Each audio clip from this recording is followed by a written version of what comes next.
ready. microphone while I'm doing that. But They're no. not ready. We were going to go. This is episode 70 of Burd.Life. I'm Core, but they're not ready.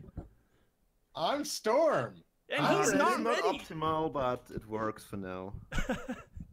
And Fleeks is So stuck yeah, holding now, his now I have microphone. my microphone fixed on something. The book thing was a good idea, but I went with gambling instead. With gambling. Okay. Yeah, I mean Texas Hold'em poker sets. I could see the people draw way too big right now. Yeah, well, the image is 4K, so they can zoom in just fine. How are you guys doing this week? I'm doing great. Doing great. I came back from a family trip to Washington, D.C. I went and visited with my member of Congress and got a picture with him and a personal tour. Oh, he's fantastic. He's been in Congress as long as I've been alive, which is about 30 years now. And he took us on a personal tour. We actually got to see the House of Representatives debating a bill and voting on it. I was in the chairs above the area as guest. I mean, it was fantastic. It was like the ultimate political nerd's dream. Jeez. So I just loved it. Yeah. I've got to sit in while they were passing a bill in Congress, but that was like once in high school. And that was just, a demonstration of how the government works and, stuff like that. Well, that's good.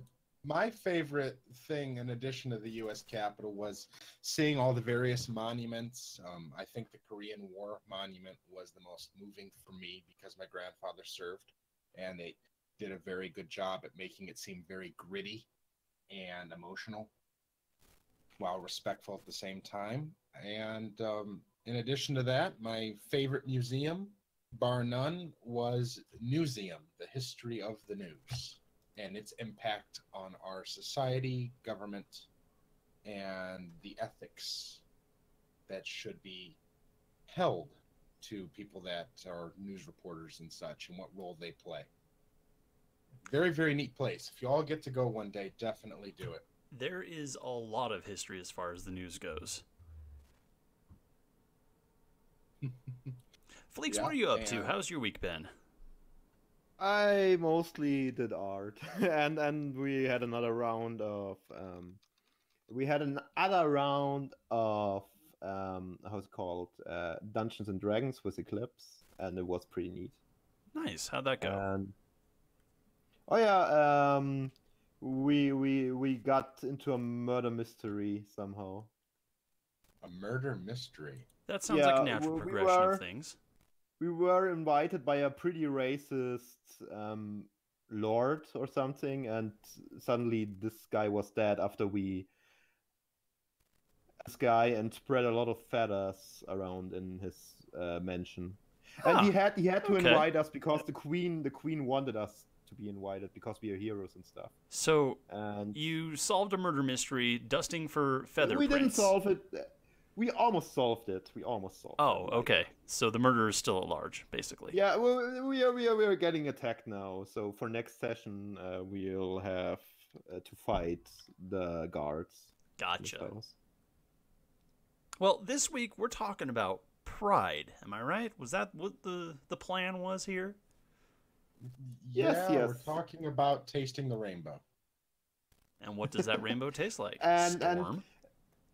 The rainbow tastes like whatever you put in it. Depending on the color, you can get cherry, apple, blueberry, love, dancing unicorns. It's oftentimes pineapples. I heard dancing unicorns taste like tofu. Well, what does tofu taste like? Tofu tastes like whatever chemical stuff you put in it. Tofu is actually a plant-based food. Yes, I'm convinced. I'm convinced there's a grand conspiracy and that it's secretly some lab-grown stuff. Well, I mean, you can technically grow soybeans in a lab, sure. The popular belief is that tofu is made of unicorns. That's why I said this. Ah, okay. Yeah. Unicorn. Taste the rainbow. So I've got to ask you guys, since this is Pride Week and we're or Pride Month, I should say, and we're all celebrating all things gay, happy, and joyous in life. What do you think of the It Gets Better campaign? I never heard about it. It's been going on since probably about the Trevor Project started. And I got to be honest with you, I see it as very true. Can you explain the It's Getting Better campaign? Because, like I said, I haven't heard anything about it. So, from what I understand of the campaign, and Storm, correct me if I'm wrong, it's a lot of it has to do with reaching out to LGBT youth who, they're still maybe stuck at home with their parents who may not be accepting of their situation. And in effort of that, there's outreach as far as, keeping them connected with the community, giving them inspiration, and honestly, kind of how it sounds, telling them that it does get better, because it does, because you're not going to be in this situation forever. Don't give up hope. It's temporary. It's something you're only going to be experiencing for, a couple years or maybe a little longer depending, but, you'll find a better situation. You'll get yourself into a better situation if you just give yourself time. Oh yeah, that's basically that's the short and sweet of it. It started out in its most simplest form as an anti-suicide campaign for LGBTQ plus youth, and I think in that aspect, especially when you're young and you're going through, let's say you live in an unsupportive household and being bullied at school. Yes, as you get older and you turn into a more of a fighter, then yes, it can get better. However, while that is true, I think it should do a better job of preparing people for the realities of life. And what I mean by that statement is, yes, it absolutely can get better if you're willing to fight for it. But I think the message is that you always have to be fighting. Like, no matter what in life, whether you're, gay, straight, anything, adult life is a battle. You have to fight. You have to be ready to just do what it takes to keep yourself on your feet. Yes. And if you guys are, if you're willing to fight for it, and keep fighting for what you believe in, to fight for equal rights, to fight for respect, no matter where you go, absolutely.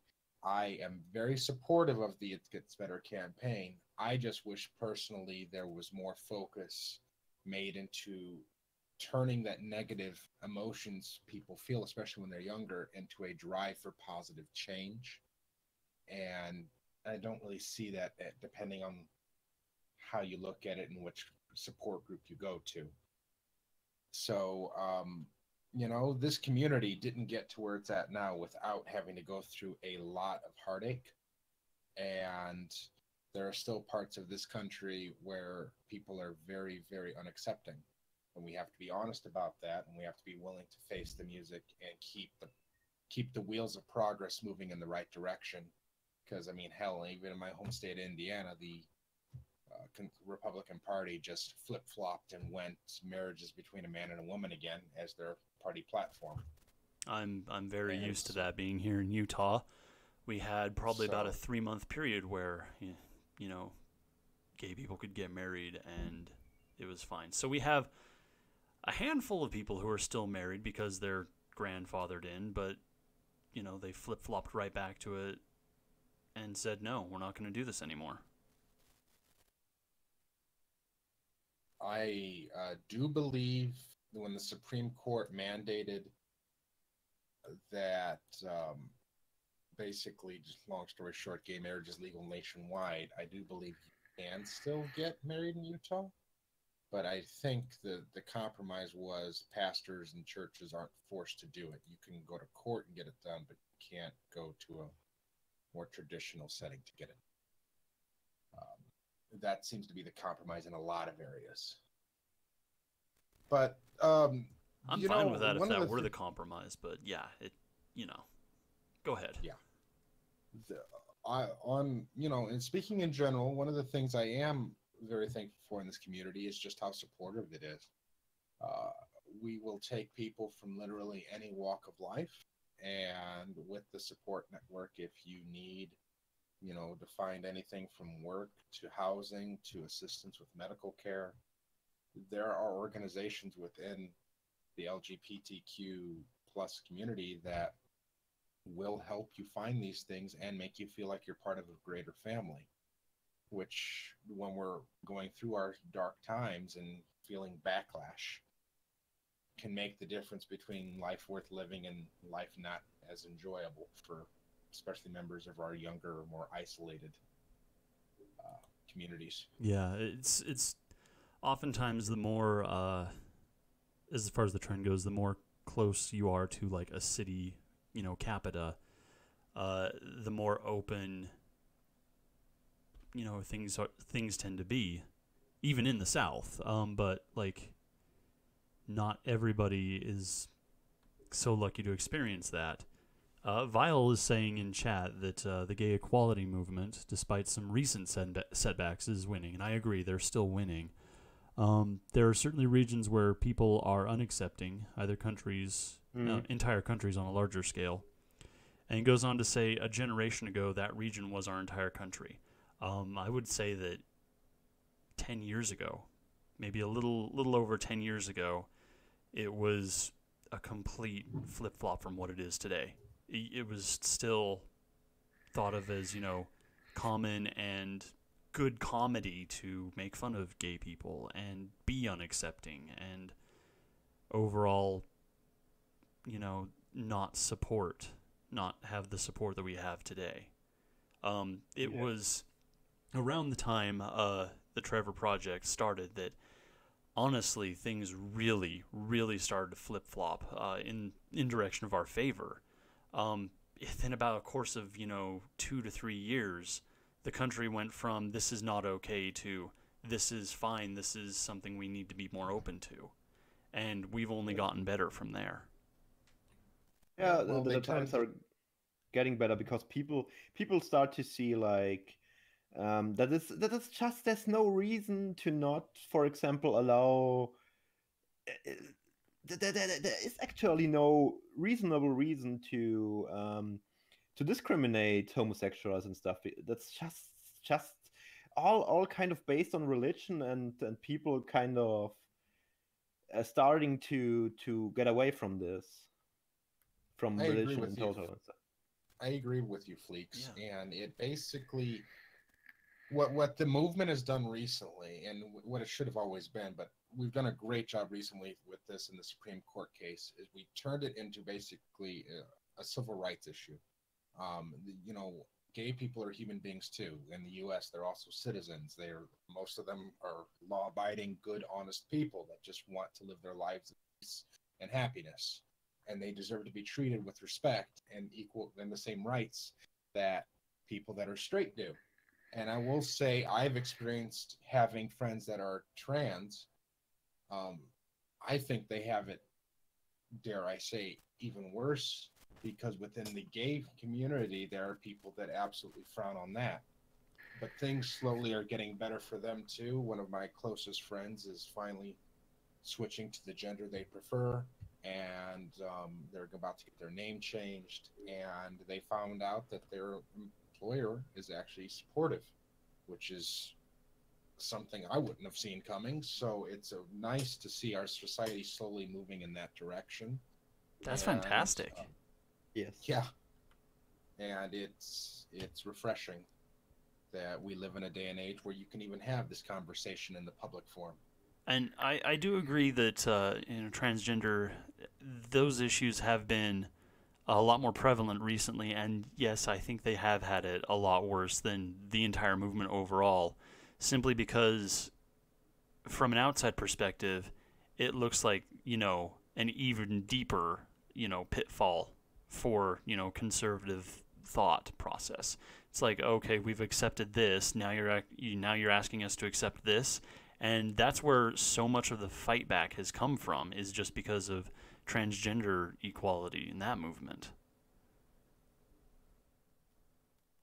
Now, quick question, guys. Do we have a separate chat running, or are we just using Telegram? We have the YouTube chat. So if you actually pull up the link on YouTube, we have people chatting there too. All right, because we got a chat in the stream. We have a chat in YouTube. We got chats everywhere. Good gosh. Okay. We just got the two. We've got, our regular chat, and then we have the stream chat too. Okay, So there we read now chat I if can you- see. either way, whichever you want to jump into and participate in, you can jump into the stream chat, or if you're a part of the Burd.Life chat, you can ask us in there and use the hashtag AskBirds if you want to ask us something, or if you have a comment worthwhile, use the hashtag and we'll read that too. Mhm. So, what? Given this is Pride Month, what are some of the things you are most thankful of from that you've gotten from members of the LGBTQ community that you may have experienced, whether they be friends or just people you know or have heard about? What are some things you think of? Actually, for me, it's more furries. Like I would I would recommend people to check out the furry fandom because they're very acceptive. They're full of acceptance. Okay. Yes. I would say on a larger scale, the LGBT community is still very accepting. As far as things I'm thankful for, I think just how it's gone from feeling like this underground secretive thing to something that, is open and that, anybody can discuss. And that's thanks to the fighting of, the communities, be it local or on a more grand scale, that now if you just want to talk about, your relationships or you want, to seek advice, you don't have to worry about, being discriminated against conversation-wise. There is still some discrimination out there, but it's not something that I felt like I've had to worry about for a very long time. Yeah. I think it's a few percent of people that can't live with people being homosexual, transgender, etc. Be gender. Yeah, you know what I mean. And now they're I the think outliers. it gets easier to. It gets easier. The people get more you get more acceptance, but there are unfortunately those few loud people that practically want to ruin the fun, and I think it's kind of funny because we've really flip-flopped as far as it goes, because now, like I said, they're the ones who are kind of discriminated against, for having that non-progressive thought process. It's all of a sudden they're the outliers. They're the ones who are speaking poorly, and they always have been, but on a grander scale it's now perceived that way.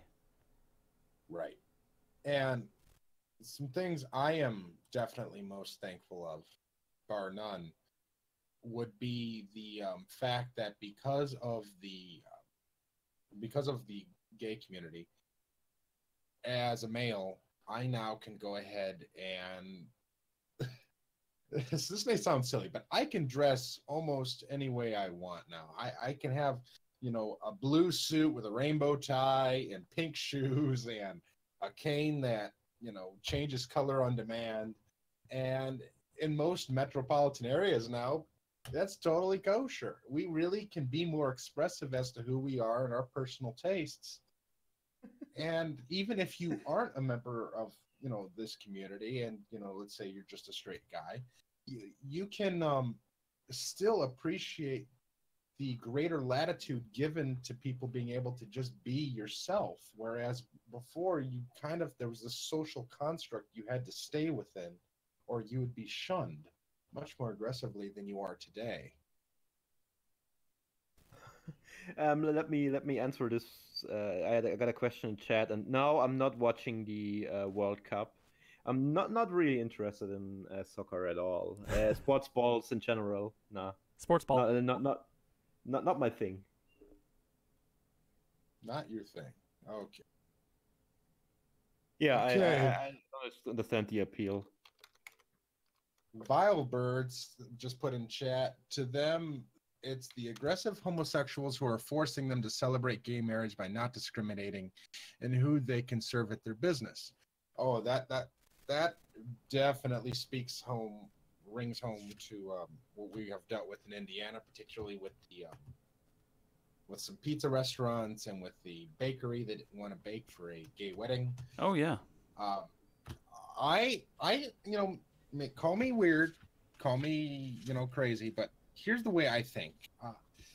If you're a private business owner and you don't want to serve me because I'm gay, great. You're an asshole. You're an asshole. But under the same breath, eventually people are going to realize that the pink dollar is still cold hard cash, and there will be someone that's willing to take your business. Oh yeah. And when they start seeing that, oh, look, the bakery that is accepting gay cakes and gay weddings happily is making all this extra money now.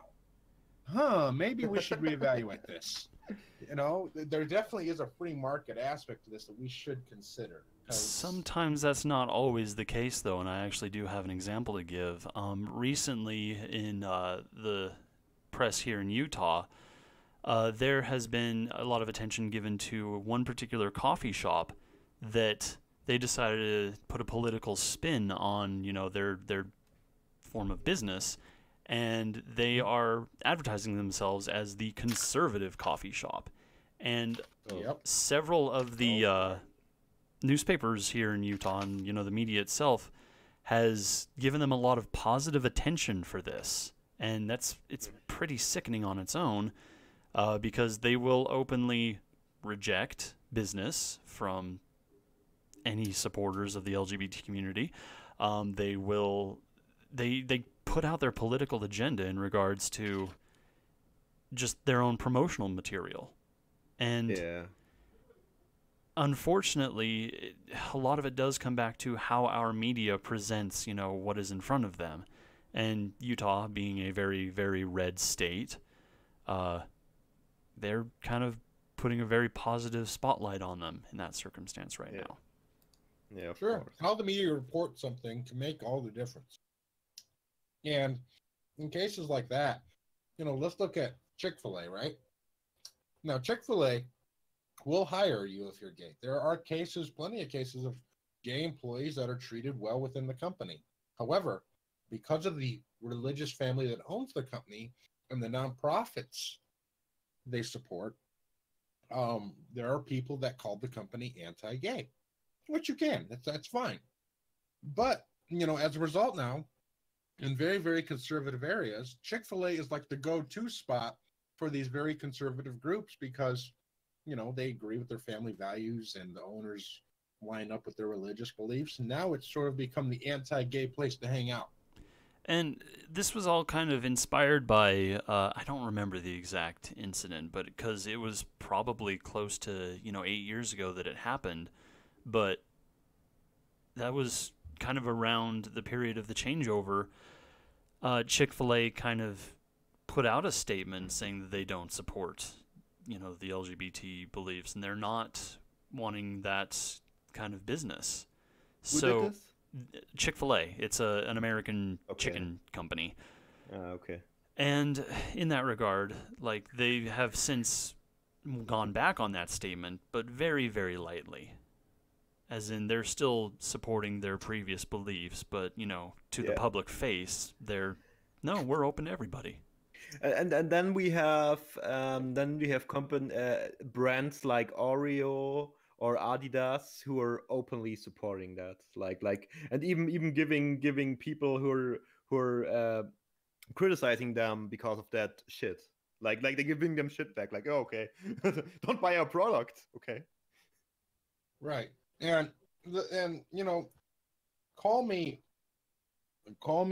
silly, but here's the thing. I personally, like I just said before, if Chick-fil-A on the back end wants to promote traditional family values and wants to say, hey, we support traditional values and biblical values, etc. Okay, that's great. Fine. It's a free country. That's your thing. Fine. But when I show up at a restaurant, I want to be treated with respect. And while I don't at all agree with their charity work and, them promoting that crap, it's still, if they want to do it with their own private money, fine. Just treat me with respect when I want to do business. And every time I've gone to a Chick-fil-A, which is infrequent, but when I have gone because other people wanted to go, like my family, they always were very polite and treated me with respect. So, yeah, it's one of those things where you got to balance because at the end of the yes, day, that's what it comes down to, is just showing respect for others. It doesn't matter, what your orientation is, what your religious beliefs are, what side of politics you decide you want to partake with. So long as you can show other people basic human respect, that's all that it takes. Take your agenda out of it.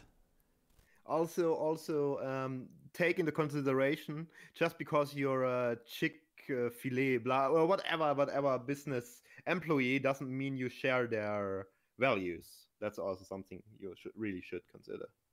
Yes, and Tekal, Windfeather, yes, you're absolutely right. As someone that's also from the Midwest, oh yes, showing a polite face while still being completely shit on. Yep, I know that feeling all too well. Now here's the thing. This goes both ways, guys. I have also been in a situation where, say, I'm dining at a restaurant. I believe it was an Applebee's, and the waiter, for whatever reason, made it a point to tell me he was gay. I personally don't give a shit. If you're gay, great. Have fun.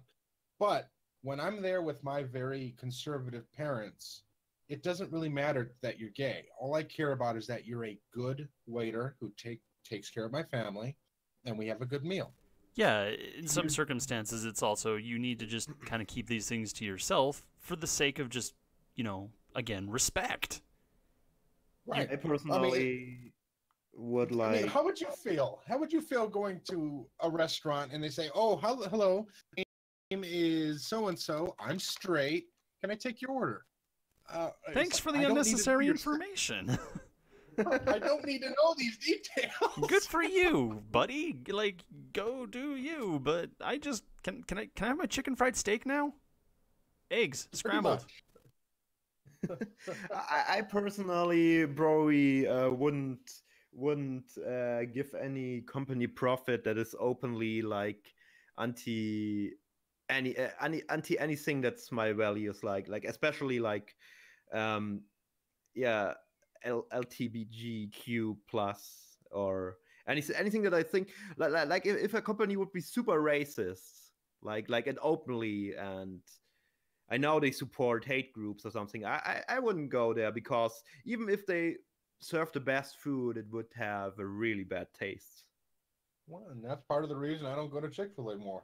I only go when I have like my family or other people that really, really want to go. Otherwise, if it's just me, I'll go somewhere else. So I vote with my dollar. It's just being honest. That's probably the most powerful way to show your support of, or, lack of support of something. Where you choose to shop, it's that simple. Yeah. Now, what do you think of the people that put rainbows everywhere? Selecting the rainbow flag. I mean, I love this community for this. We didn't just pick one color. We took all the fucking colors. They're all ours. That's a nice peaceful way of protest, I would say. I do have one, and this goes in the same vein with everything we've been talking about, but I do have one complaint on that, and this was while I was attending a university. They had a growing LGBT community, and they wanted to raise awareness, which is good. I'm totally in support of that. But one of their more enthusiastic members decided to go around the campus advertising it by wearing really tight pants, putting on the flag as a cape, and gaying it up to about 250%. Now, at Pride, this is expected.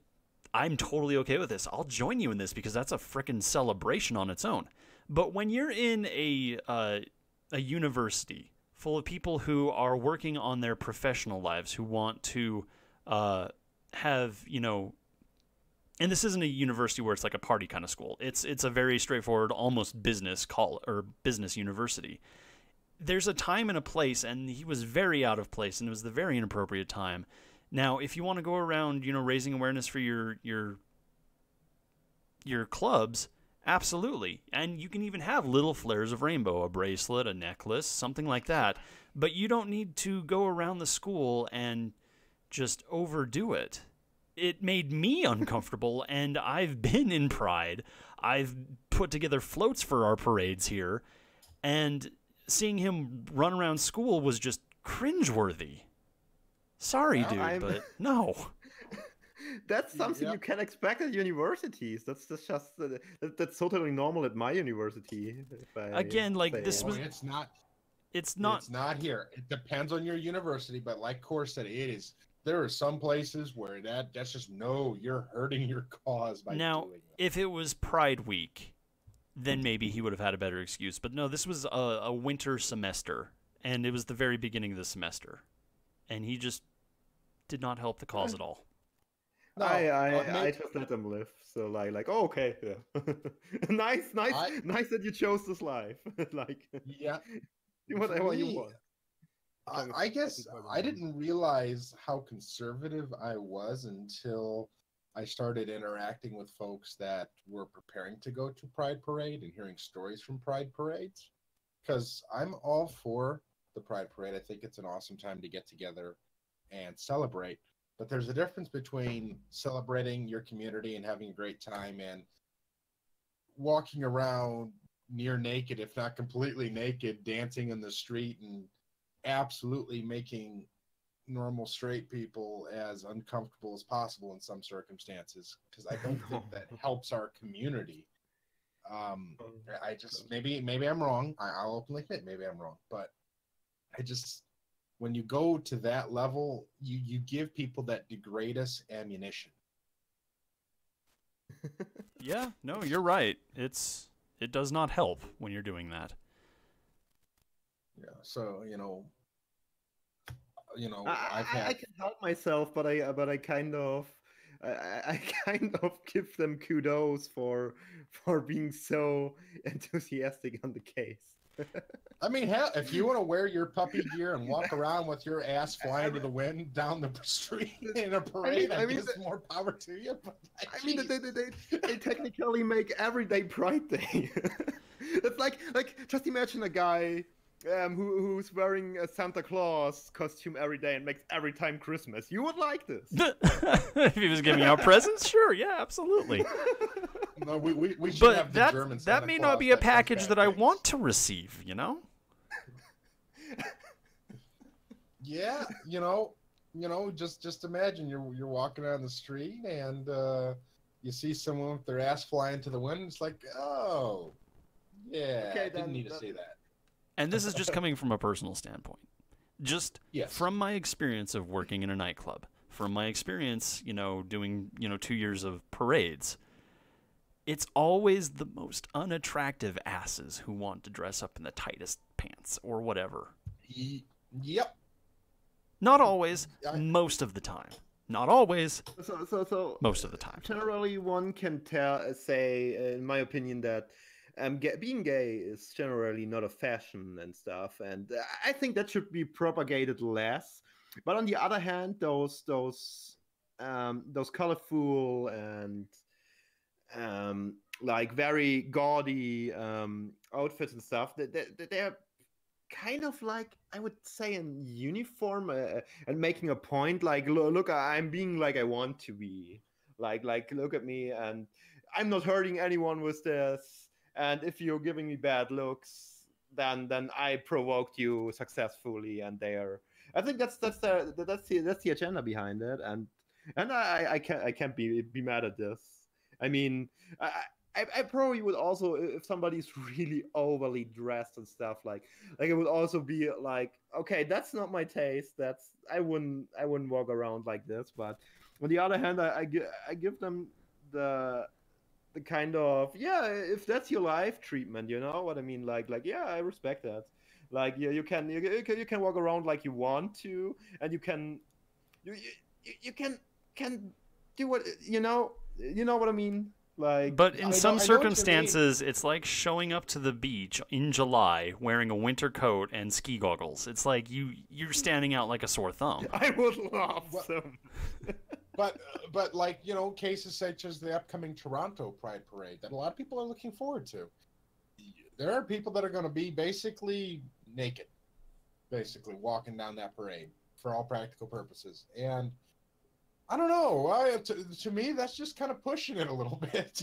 You should still should still obey the laws a bit and not. Yeah. I mean, that there are laws against public indecency, and you should. I think that's only, but that's only a question of taste, you know. I'm not seeing anyone who is like harmlessly walking around naked in the city as somebody who really is some kind of terrorist or something, you know what I mean, or hurts me in any case. But on the other hand, it's just it could make me feel uncomfortable if you walk around naked in public, you know what I mean. And then I can kind of understand where the laws coming from such indents from such things that they are illegal in most countries, but I also know it doesn't hurt me, but yeah, you know what I mean. Why are you walking around naked? You know what I mean? Like Yeah. that's just a. So Tikal also has a bit that he wants to, that I want to read as well. He says, keep in mind that pride is fundamentally about we exist and we're not going to let you make us suffer for no good reason, and that it's a celebration for those parts of us we were forced to keep bottled up. He goes on and says, it's sort of like using cons as an excuse to burst out into those elaborate and complex fursuits, only with a history of persecution that wasn't limited to being made fun of online. Yes, it is. So again, it's still about time and a place, though, as far as that goes. You're not going to want to dress up in rainbows, you know, just as you're walking down the street on your way to work.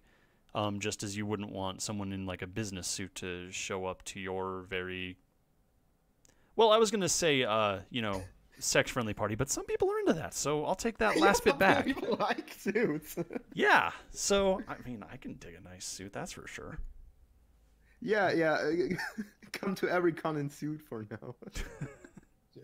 To Cal, I really do believe in our lifetime, if we continue the fight and we get the right people in power, I do believe progress can continue to be made. And by the time I'm an old griff, sitting back on the porch, having a nice sweet tea with Core and us yelling at each other with our canes, that life will be better for the next generation than it is today. I do believe the ball is rolling in the right direction and that things can keep getting better and better. You got to have faith, man. You got to have faith and be willing to keep fighting. Yeah. Yes. So, as far as Pride goes, what have you guys participated in? Like in your efforts, in your local efforts? I'm way too lazy to go outside, so I'm actually very busy and stuff, and I don't think we actually have a Pride here in my hometown, but I don't know. Like I'm more active on the internet, I would say, like doing stuff there and telling people they are stupid for actually seeking desperately arguments why, for example, gay partnership shouldn't be allowed and stuff, like because it's just stupid. And I also hate how they kind of exaggerating the movement of the community with generalizing stuff, you know what I mean? Like for them, I think everyone who says like, gays should have rights. For some people, those are extremists or something. I don't know what they are thinking and stuff. But they're spreading this kind of word a lot and cherry picking the really worst of the community, like the 0.1% that. And that'll always be the portion of the people that get aired. The news will pay attention to. Yes, and that's generally a thing I love to argument against, you know what I mean? Because people are just they love to cherry pick to get their opinion matter in some way, you know, and to make other people think, to pull other people in their world of thoughts, you know. As far as this year goes, I was also kind of lazy with my Pride. In the past, I've always at least, you know, gone and attended Pride. for the 2 years while I was working at a nightclub, one of the next door clubs had their own float, and 1 year we had our own float. So we would help each other out by building our floats for the parade. And so I would be there, crack of dawn for 2 days in a row before the parade to help build this float and build this big platform so our respective drag families could be up there. And some of the more fun times were we would get when the road of the parade opened up enough, we would get the trucks alongside each other, and these two drag families would duke it out in picture these ladies. What is the term where it's like the street dancing thing? Cardboard on the ground. I don't remember what the word is right now. This would happen in Utah. Yes. Good Lord. We have a beautiful pride parade. Breakdancing, yes, thank you, Vile. So they would get out and they would be breakdancing in dress. Breakdancing in dress. Invented a new on these floats. Okay, sorry for interrupting. Thanks, Vile. I'm bad with words sometimes. But it was awesome. And 1 year was one of the hottest summers we've had in a very long time. And one of our biggest queens, she was up on the float, and she offered me a sip of her drink, which I thought was Gatorade to help us stay hydrated. No, she filled it almost to the brim with vodka, and then just put a little bit of Gatorade in there for the color. And that's how she spent the hottest pride parade we'd ever had. Oh, no. By the end of it, she was probably heat stroking out a little bit. That's my kind of woman right there. Oh, yeah. She knew how to party. She was one of my favorites, Hell too. yeah. Don't tell the others. Just wow, that sounds like a hell of a time. I always wondered when they build those floats, what's the platform? Do you start with like a car and build something on top of it, or is it just a trailer you enlarge? So these were very basic ones. Some people actually do get vehicles that they will build their floats onto and over top of, barely keeping the windshield open. But no, ours were just trailers decked out in so much glittery things you wouldn't believe, being pulled by a giant-ass truck. It was awesome. Oh, by the way, did you know that I forgot where Adler is living, but he and his boyfriend were part of the parade. They came in fursuit and somehow got placed on a car. Yeah, he's in Indiana. He's I believe the parade just adopted him. Yeah. Yes, yeah. Kind of. They just put them on one of the carts, like, and then they were part of the parade or something. Oh, delightful. I need to ask him what exactly happened, but yeah. They were very excited about the fursuiters. Most parades are very community-oriented affairs. And if you seem like an awesome person, have an awesome suit, mascot, or just, you're really into it, it's not uncommon for a float to adopt you. It could be a lot of fun. I mean, we did some float hopping. That was fun. It's kind of like a game of, it's like a Chinese fire drill. You just jump off one, jump on another, run around. Yeah. Did you know the U.S. government has an official term for gay folks? For statistics. Okay, for statistics, continue. They call us the pink dollar. And the reason why they call us the pink dollar is most gay and, most LGBTQ individuals don't really have kids, or if they do, they have very few kids. So they call us the pink dollar because we have tremendous spending power since we don't have the traditional family obligations. And one of the things they've noticed is when gay folks move into an area, they'll take over a more rundown, impoverished area, and they will significantly fix it up. And we've just been doing this all over the country in very urban areas. And it's a fun trend to look into, because this is happening in Chicago, it's happening in Portland, it's happening in some cities in Texas, in California. It's been happening for a long time. And the power of the pink dollar is something that cities are starting to try to go after. because these are usually professionals with significant disposable incomes, and because they're oftentimes it's without children.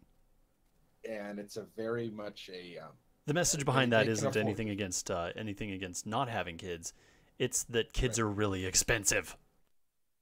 yes, kids are very expensive, and when you're a professional with disposable income, you will find if you go online, there are cities actively trying to recruit you to live in certain neighborhoods because of the desired effect it brings. Mm.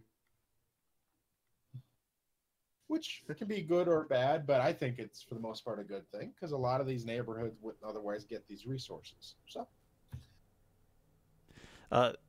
Tikal says, The Gay Gentrifiers feels like it should be a title of a mediocre erotic novel. I would still read the hell out of that, to be honest with you. What the? The gay But I've also gentrifiers. read, Okay. what is it? Space Butt Raptor Pirates. Give me a second. I'll get the book pulled up here. It was awesome. the Gay Gentrifiers sold on Amazon. Are you kidding? No. Not only would that be on Amazon, that would also be on Walmart. Hell yeah. In the year 2052. Space Raptor Butt Invasion. I've read that, actually, by Chuck Tingle. Actually, you should probably pitch that idea to Chuck Tingle if you'd like a short story be made on it. What the hell is Gay Raptor's Butt? I just sent a link in the YouTube chat if you want to see it for yourself. Are you fucking kidding me? Yes. No, it's real. And this author, Chuck Tingle, he's got a lot of really just goofy ass, silly, stupid short books. I guess we need a moment to absorb that. Okay, we'll be right back. What the hell am I looking at? And is this a furry write this? No. It's just this guy.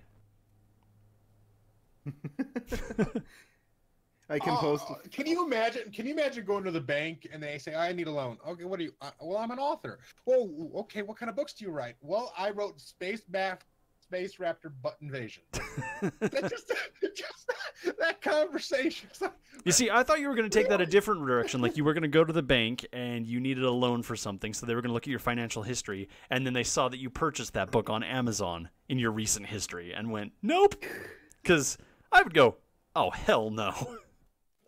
I'd go, clearly, you don't have the finest tastes in life. No, I'm just kidding. But what the hell? That reminds me of Lucky Number 11, where they try to throw out money from people for selling some super sex toy with a name like Super Bum blah blah blah Crusher or something, and then they never deliver it. But when they try, when they ask for a refund, they send them checks and write the name in bold letters on the check, so the people don't dare to actually refund the money.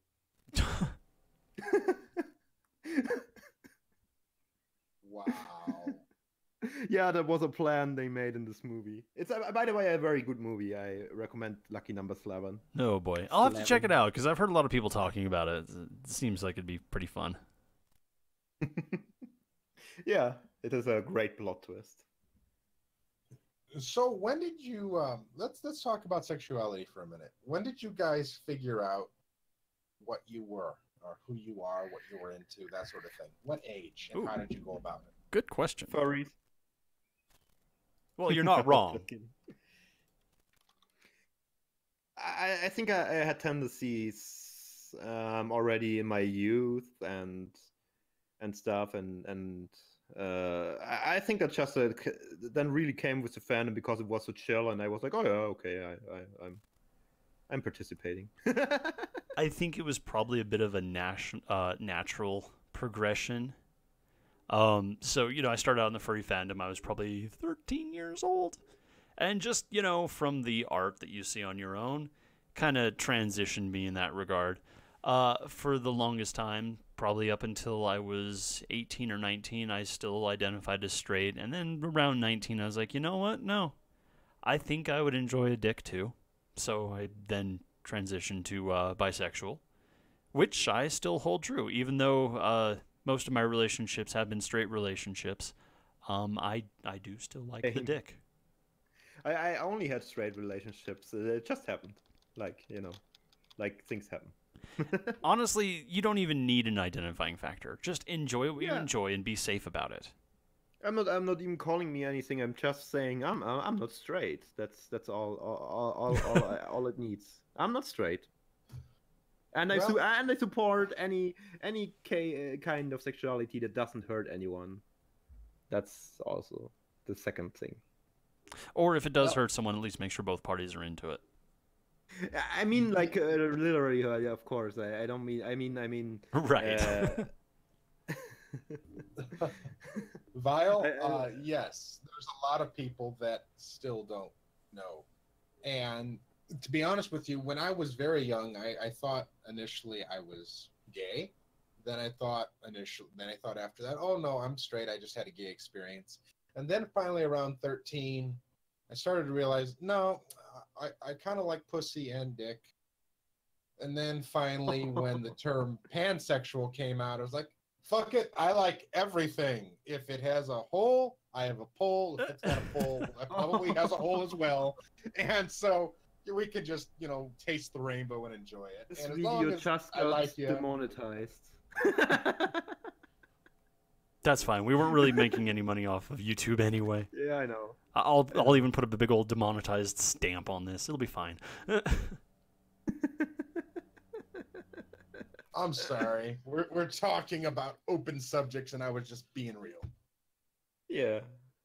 But yes, No, in all actually, seriousness, it was no. probably I about completely 13. agree, Storm, because again, I honestly don't care. I don't care if it's a guy or a girl or transgender. Either way, I'm fine with it. If they have a personality that I don't clash with, it's cool. And that's kind of, again, what it comes down to is just what you're attracted to. Yep. So would that Yeah. make me pansexual? Because I kind of like bisexual is a better term. I like the term bisexual as well, but because of how things are going, I guess I'm pan now. Like, for example, I've had intimacy with people that are trans, and if I'm with someone that identifies as a female and they happen to have male equipment, I still view them as a female. I don't really care what's Yeah. between their legs. It's how they conduct themselves and what preference they prefer to me. Vile So, says, we are the Todd. Yeah. What does that even mean? Watch yeah, Scrubs. Watch Scrubs. That's something I always feel people should really respect what gender people use for them, and even some like in the community, I feel like don't really they feel like a bit afraid. I would say like they are always very afraid that they could uh, how's it called, misgender someone, and that they get mad at and stuff. But I think that most transgender are pretty chill when you unpurposefully misgender them. Like if you can know and you tell them, they will just tell you, oh yeah, but I'm identifying as this and that. You know where I want to go with that. It's like people should respect the gender of other people, but they people with alternative genders should also kind of keep how do I say that they shouldn't get mad at people misgendering them, because not everybody does this on a purpose and Yeah, does it because so they don't oftentimes accept we them. honestly don't know what your situation is. And I Yeah. mean, as Remember, much as it would be nice to just only use gender neutral terms, that really doesn't work out with the English language. As Yeah. far as gender neutrality Awesome. goes, I tend to just call everybody dude. If I'm being cheeky about it, I might say something like dudette, but everybody's dude, even though dude is primarily masculine. Yeah, yeah, this but is you something. This is something I try to tell people. When someone says something to you, you make a personal choice whether to be offended or not. That is entirely on you, whether to be offended. Because you can also just let it roll off you. You can also just choose to ignore it. Most people, if they misgender you, you got to look at or how they said what they said and their body language. And yes, most of the time it's unintentional. Most of the time they're just trying to be polite. And in those circumstances, there's no reason to get upset because they're trying to be polite. So you got to look at intent. But I have to disagree with you, Fleeks, and I will say this.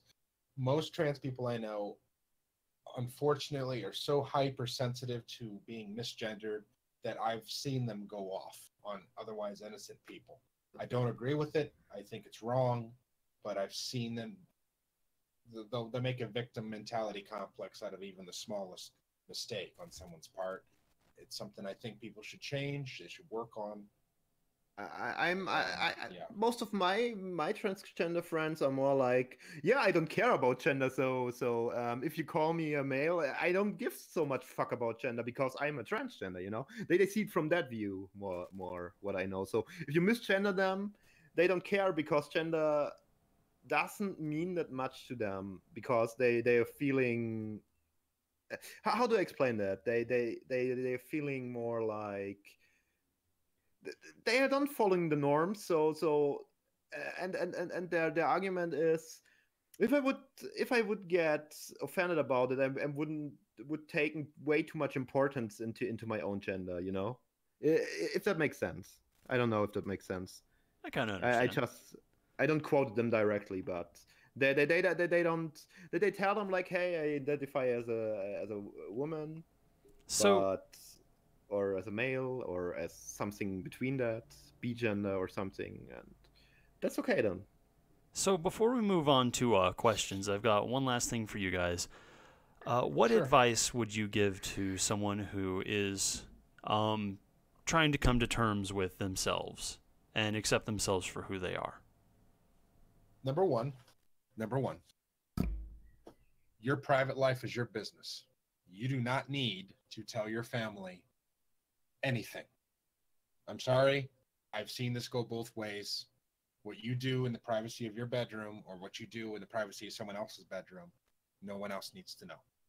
It's that simple. Now, if you choose one day to go ahead and tell your folks, just understand there may be tremendous blowback and mentally prepare yourself for it. With that being said, be true to yourself. There's a try point. to find a support. Oh yeah, sorry for interrupting. But there is a point where you kind of have to tell your family, and that is when you literally fall in love with a guy and you actually plan on kind of marrying them or something Building a like relationship, building a a life with them. relationship and stuff. And even in that yeah. regard, if I might steal this for a Fleeks, second, if I told my family that, I would be disowned, Fleeks. Yeah, so you can't marry, and yeah, I- are you sure that you're I disowned? can. I totally agree with you, Storm, that it is not a necessary thing that you have to tell your family at any point in your life. I Yeah, think same. at some point you may need to talk to them about it, especially if your mom is like, hey, so when am I going to have grandkids? Why don't I ever see you with a woman? You might have to let her down gently a little bit. But even then, especially when you are still living at home, you don't need to reveal that. You don't need to talk about it. Yep. In Germany, Wait by until the you way, have the ability to secure yourself, get yourself into a good place. Then you can consider talking about it. the fun thing in Germany is your parents can't disown you. You have a right on getting certain parts. So they could just say, yeah, I'm. They could just. There are ways to give you less, but you can't be disowned. Well, just wanted to make this okay. Well, yes, legally speaking, unless my parents, make a will specifically blocking me from things, yes, I would have rights to their estate when they pass. But aside from that, if they want to write me off for whatever reason and not talk to me anymore and basically assume I'm dead to the world, they very much can. Which is why, going back to Core's original question, you don't feel like you have to tell people. You can keep that shit to yourself and live a very happy life. I know people that have been with the same partner for 40 years and they're a very happy, lovely couple, and no one else knows. It's up to you. If you want to be out and proud, be out and proud. If you want to live a more conservative, quiet life, live a more conservative, quiet life. Find what makes you happy. Find what the middle ground is for you, and just stick your path. Do yourself, and do not let anyone force you to do something you don't want to do. This is a very personal decision. Your private life is very personal to you and you alone, and it's up to you to make your own path in life. I'm going to go on and say extend that to, coming out as a furry. That's honestly not something that anybody but your friends, your fellow furry friends need to know either. There's absolutely no reason to come out to your family as a furry. If you feel the necessity to do it, sure, go ahead. But it's even less necessary than, informing them that you are gay. I did this backwards. Or anything else. I told my folks I was furry a long time ago, and I dealt with blowback from that, but now it's to a point where they kind of ask me how I'm doing in the fandom and laugh about it. So your mileage may vary. You know your folks better than anyone else. Yeah, that's true. Ultimately, you know your situation better than anybody else. And the thing is, you don't need to come out as furry at all. It's mostly, it's a lifestyle and a hobby. It's the same as if you would come out as a metal fan, or if you would come out as I don't know, a punk, or if you would come out as Mom. I don't know what's out there, a rock and roll fan, a rockabilly, or a bicycle. Mom, Dad, there's something I need to tell you. I love Europop. You love what? Europop. What is my Opop? What does this mean? Don't worry about it. To introduce my parents to furry, I let them watch. I like K-pop. This shows how old I am. I let them watch a British documentary in the MTV Sex 2K. Ooh. I did that intentionally because I knew I had family members and other people that would send them this shit. So I just got it up front, out of the way. And fair enough. that worked very well for my folks, because I just dealt with the worst of it head on. Some people are like that. Some people, it's sort of, okay, we know, so we'll never talk about it ever again. It just varies. I'm going to be 30 this year. I've made peace with it. I'm happy. Yeah, fair enough. I've dated now for 13 years. I know what works. I know what doesn't. Got a system down. Life's good. Can't complain. All right. Shall we move on to questions? No. Yes. Storm, take it away. We've got 2.5 questions to answer. Okay. You can ask things in chat. I'm reading chat, actually. That's true, too. So if you have personal questions or anything. The stream chat or the Burd.Life chat. Yeah. Sure. Eclipse Griffin asks, what is an accomplishment that you are genuinely proud of? I have got one I would love to say. Go ahead. Well, I have 2 accomplishments that I put at the same weight in my number 1 spot. So I just do quickly on both of them. My first one was getting my college education. I have an associate's degree in IT support and administration. The reason why this is so important to me, and I also got honors, by the way, but the reason why this is so important to me is when I was in 7th grade. By the way, no big deal. Honor student. Alumni. Yep. Sorry. Go ahead. Yep, me, yeah. No big deal. Hey, cool. Glad to see you're a fellow honor student. No, I was just teasing you. I'm not an honor student. I'm nowhere close to being honor society worthy. Oh, okay. Okay. But this is why it's so important to me, and that when I was in 5th grade and even in 7th grade, my parents were pulled aside and were told that I would not accomplish much in life because of how my mind worked and my behaviors work, and that I would be lucky to basically do fast food. I was told I would be nothing but a failure. You see, that sounds more like, to me, the teacher basically confessing that they're a shitty teacher. Well, the first one in 5th grade, yeah, okay, that could have been a teacher thing. But in 7th grade, it was my guidance counselor. And what's fascinating is it wasn't until I reached high school in ninth grade that I met a very, very old teacher. We called her Mrs. Gorney. She pulled me aside after class one day, and she'd been teaching like since 1776. I swear to God, this lady was ancient, but she had dealt with people like me before. She understood how my brain ticked, and so instead of writing things down, I would go up and write things on the chalkboard. And by doing this and by working with my hands, I went from not being able to remember anything to soaking up things like a sponge and finishing tests faster than anyone in class. Nice. It's all about how you teach somebody and learning how to teach somebody. And once I saw that I could learn and that there was a way for me to learn, I went from being basically one fuck up after another, academically speaking, to being able to really sit down and make something of myself. And when I finally got the will to go to college and try my hand at what I thought was going to be a more demanding and rigorous schedule, I found that by using the methods I started learning back then and holding myself accountable, because my brain hyper focuses on things, I ended up getting my homework done and getting higher grades than most of my classmates, just because of my brain, just because it's how my mind ticks and how I have to get things done, and it turned my curse into a blessing. Can I ask ADHD or just ADD? Yes, I have ADHD and I have bipolar, and they are very much intertwined with each other. So if I get really frustrated and something's not working, it can crash my mood. And there's when you learn how my brain ticks. For example, if I have a homework assignment that I know is due Friday, let's say at 5 p.m., I cannot sleep until that assignment is done Wednesday by 4. I have to get things done mentally on a schedule I set in my mind, and they have to be set to be done before it's actually due to give me a chance to edit it for last minute corrections. It's the only way I get sleep at night.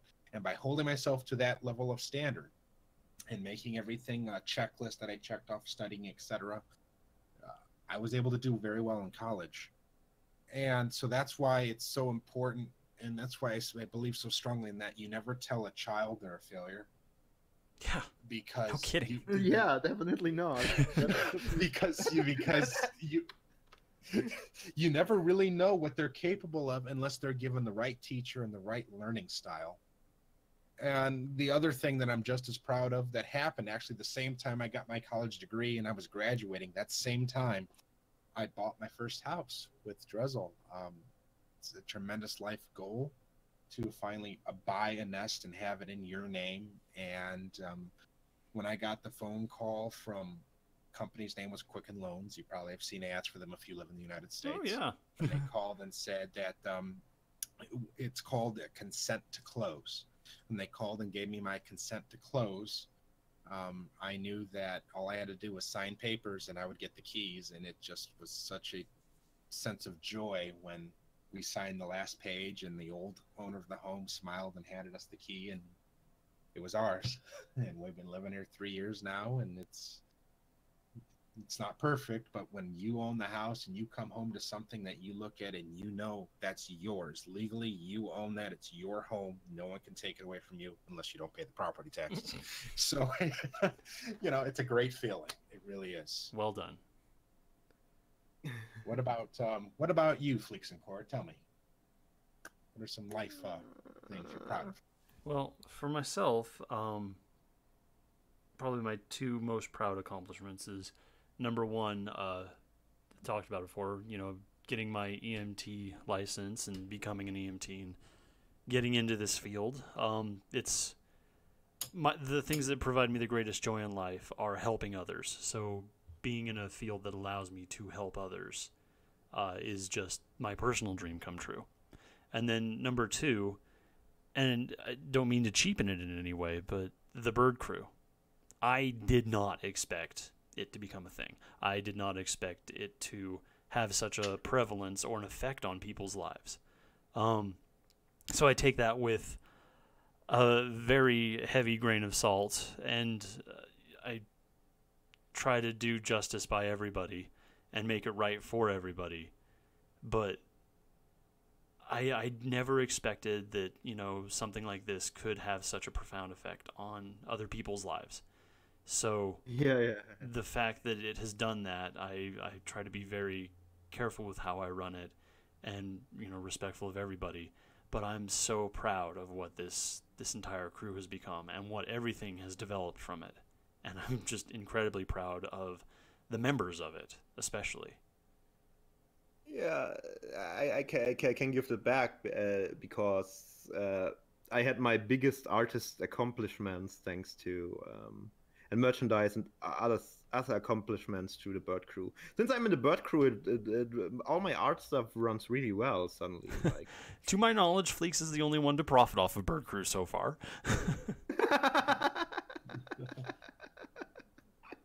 That sounds so negative. No, it's No, not.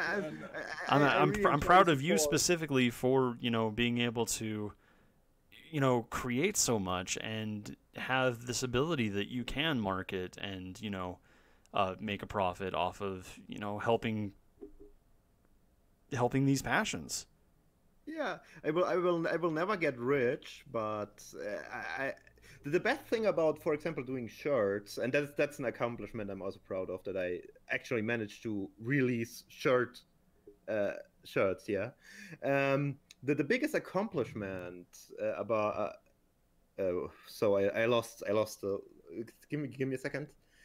The biggest, the greatest thing about it, yeah, that's what I want to say, is when you actually unbox the finished product. Like, for me, that's always like, oh my godness, it looks good, and I could print my art. Oh my god, that's I will never get rich through that, but it's just the accomplishment, that is very rewarding. You know what? I'm going to piggyback on what you and Core have said. I don't know if Core realizes the impact he had on my life when he invited me to join this community. And the friends I've made through here are some of the most genuine and heartwarming individuals I've ever had the privilege of calling a friend. Every time I go in the chat, it is generally extremely happy, chirpy. People are happy to see me. And everyone just really loves to support one another. And it's really a privilege to be a part of this. So yeah, it brings me tremendous joy to call the crew home. And of course, an accomplishment is also that we are at 70 fucking. Sorry, I had to emphasize it a bit with the fucking, but 70 damn fucking episodes. You just had to take it another step further. The damn fucking now. Okay. Yeah, this is our 70th episode, and that on its own is something to celebrate. Who is so crazy and sits there weekly and does talk about stuff and I don't know. Whatever just crosses our tables. And even more crazy is that you're editing each of those shows. Oh my god. That's not so difficult. It was in the beginning when we were full of uhs and ums and long pauses and awkward spacing and all that. But we've gotten a lot better. So, pat ourselves on the back for that much. Now it just mostly consists of me re-listening to the episode and maybe cutting a little piece here and there just to make things appear clean. But otherwise, yeah, we're doing this professionally now, guys. What have we done? Oh my gosh. I know, right? There is 1.5 more questions if we want to take on those before we wrap up here. Yes.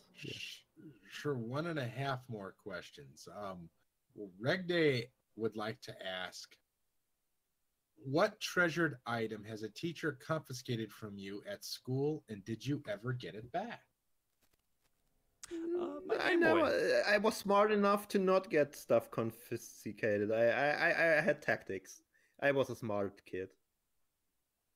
Yes, I had a pair of scissors in 7th Oh grade. God, who would give him scissors? Oh god. Okay. Well, back when I went to school, back in my day, we actually had scissors because we didn't stab each other with them.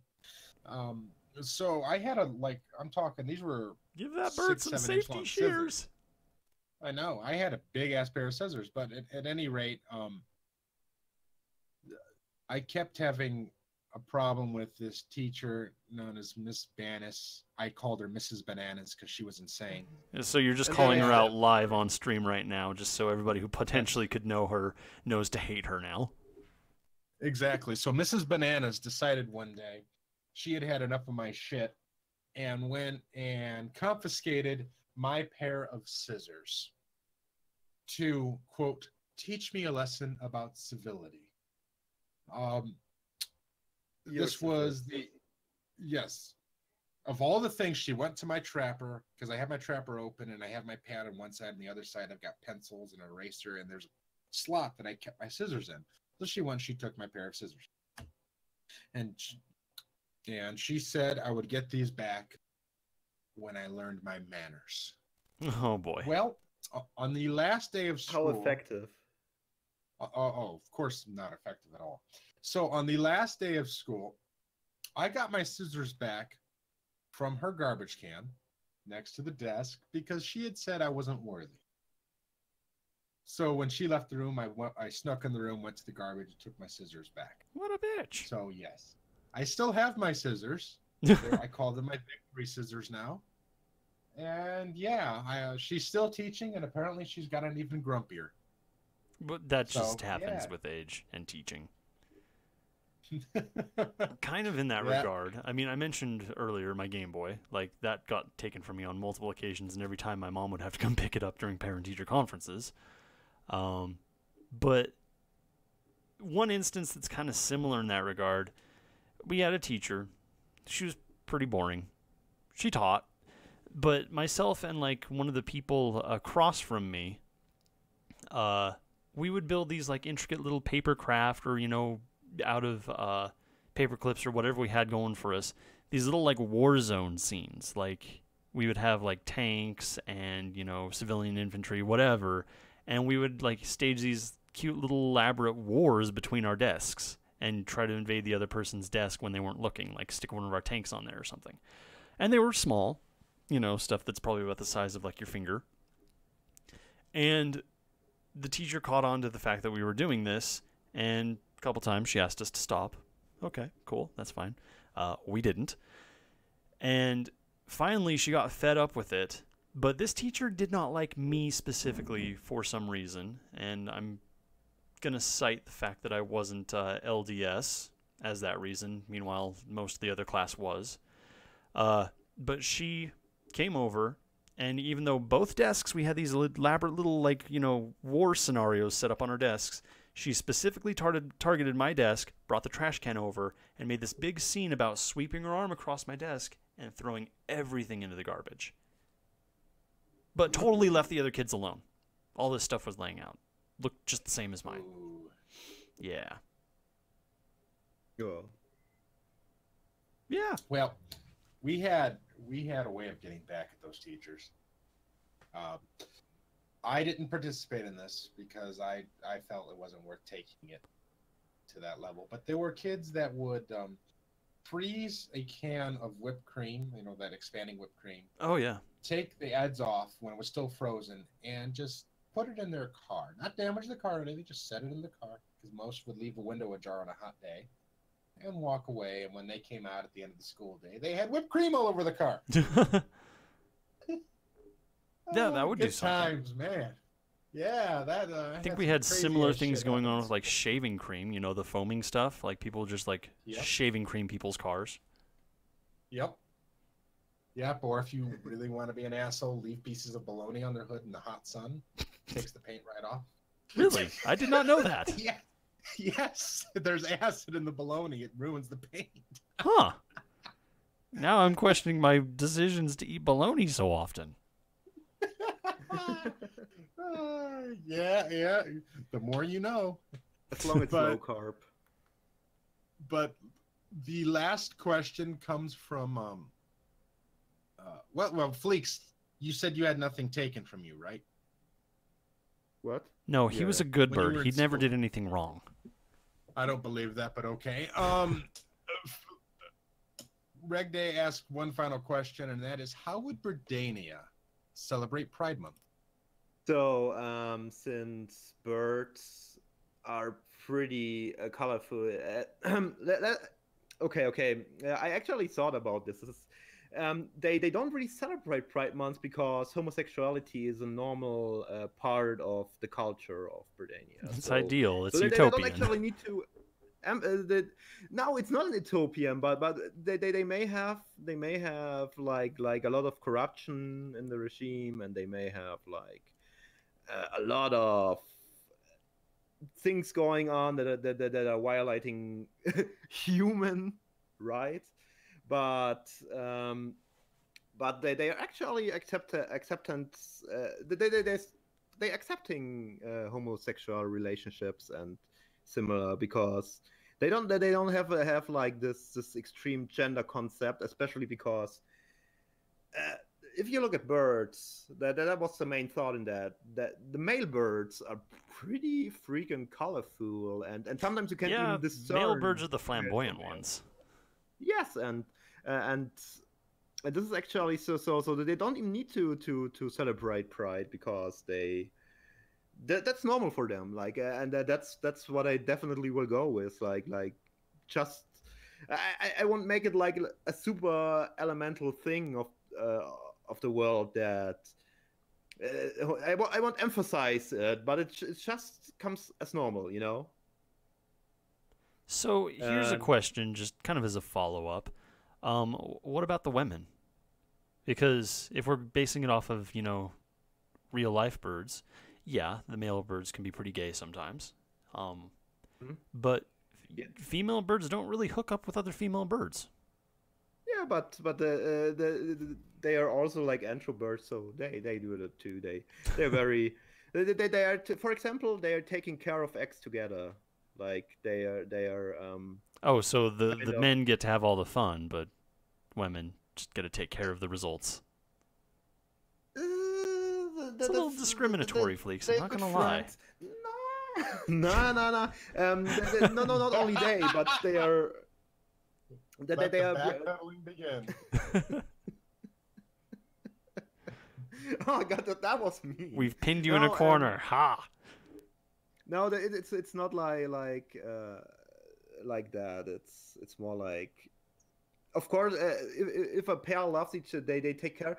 That's what birds do too. For example, pigeons, they taking care of the children together, and that's also a thing in Britannia. I mean, but they are also coming together with their eggs and take. It's hard to explain. Okie dokie. We won't delve too far in then. Let's just say they all like to taste the rainbow, and it's perfectly normal behavior. And we'll leave it at it's totally normal behavior that males have a deeper relationship, and females also, and females and males and transgender birds and whatever. That's, for example, one of the characters is actually. Do you know about the thing with chickens that sometimes hens kind of morphing into kind of a rooster? No. Have you ever heard about this? Never. I have and a I've character. had chickens. Yeah, and I have a character in that has this particular thing going on. Like, it's a thing because of their ovaries, and they sometimes one gets defective, and then the other takes over that has more testosterone or something. I don't pin me on that, but yeah, a lot of chicken farmers see sometimes hens suddenly becoming some kind of roosters. Interesting. Like growing all the bits and stuff. Yeah, that's very funny. So transgender is actually a thing in nature. Huh.